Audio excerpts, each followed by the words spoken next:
বিভিন্ন প্রশাসনিক বৈঠকে পুলিশ আধিকারিকদের নেতা মন্ত্রীদের সঙ্গে দেখা করতে যেতে দেখা যায়। তবে এবার ব্যতিক্রমী ছবি দেখা গেল শিলিগুড়িতে। মানুষের সমস্যা ও শহরের ট্রাফিক পরিস্থিতি নিয়ে সরকারি পুলিশের কমিশনারেটে পৌঁছান বিধায়ক। সেখানে পুলিশ আধিকারিকদের সঙ্গে বৈঠকে বসেন, শহরের বর্তমান পরিস্থিতি এবং সম্ভাব্য সমাধান নিয়ে আলোচনা করেন। বৈঠকের শেষে সাংবাদিকদের মুখোমুখি হয়ে তিনি জানান, আগামী 3 মাসের মধ্যে ট্রাফিক সমস্যার সমাধানে একাধিক উদ্যোগ গ্রহণের পরিকল্পনা রয়েছে। যানজট নিয়ন্ত্রণ, গুরুত্বপূর্ণ এলাকায় নজরদারি বৃদ্ধি এবং সাধারণ মানুষের সুবিধার কথা মাথায় রেখে নতুন কিছু পদক্ষেপ গ্রহণের বিষয়েও আলোচনা হয়েছে বলে তিনি জানান।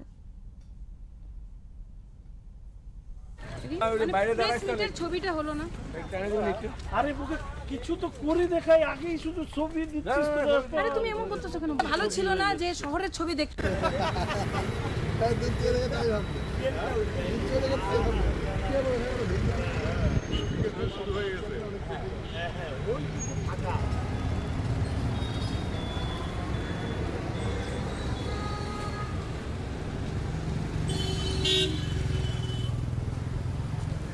কিছু ফুটওভার ব্রিজের কথা এসছে সহ আরও বিভিন্ন বিষয় নিয়ে আলোচনা হয়েছে। আমি আশা রাখি 1 মাসের মধ্যে মানুষ শিলিগুড়ির ট্রাফিক ব্যবস্থার মধ্যে কিছু পরিবর্তন দেখবেন এবং 6 মাসের মধ্যে আমরা একটা ভালো জায়গায় পৌঁছাতে পারব।